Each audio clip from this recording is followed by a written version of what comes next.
এক সময় এক শান্ত গ্রামের প্রান্তে ছিল রহমানের একটি ছোট্ট মুরগির খামার।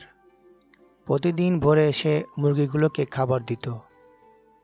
রহমানের সবচেয়ে বড় ভরসা ছিল তার কুকুর ভুলু। ভুলু ছিল দারুণ বুদ্ধিমান, দারুণ বিশ্বস্ত, আর খামার রক্ষায় সে ছিল পটু। এক রাতে গ্রামের পাশের জঙ্গলে কিছু শিয়াল ঘুরছিল। তারা মুরগির ডাক শুনে খামারের দিকে এগিয়ে আসলো। সেই দিন রহমান খুব ক্লান্ত থাকায় গভীর ঘুমে ছিল, কিন্তু ভুলু সবসময় সতর্ক। সে মুরগির খাঁচার চারপাশে চক্কর দিচ্ছিল। হঠাৎ করে শেয়ালের কসকস শব্দ শুনে তার কান খাড়া হয়ে গেল। এক মুহূর্ত দেরি না করে ভুলু জোরে জোরে ঘেউ ঘেউ করে উঠল।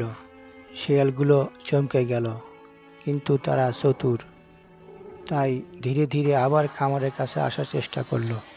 ভুলু এবার খাঁচার সামনে দাঁড়িয়ে গর্জন করতে লাগলো। এতেও কাজ না হলে সে শেয়ালদেরকে দিকে তেড়ে গেল। শিয়ালরা ভয় পেয়ে দৌড় দিল, কিন্তু ভুলু তাদের অনেকটা পথ পর্যন্ত তাড়া করে নিশ্চিত করলো যে তারা আর ফিরে আসবে না।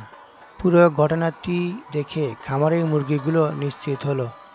পরদিন ভোরে রহমান বাইরে এসে খামার দেখলো একদম ঠিকঠাক।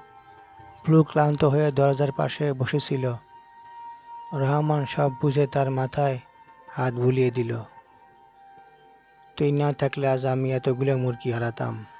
তুই আমার খামারের আসল রক্ষক। সেই দিন থেকে ভুলুর জন্য আলাদা করে ভালো খাবারের ব্যবস্থা করা হলো, আর ভুলু আগের চেয়ে বেশি সতর্ক হয়ে খামার পাহারা দিতে লাগলো।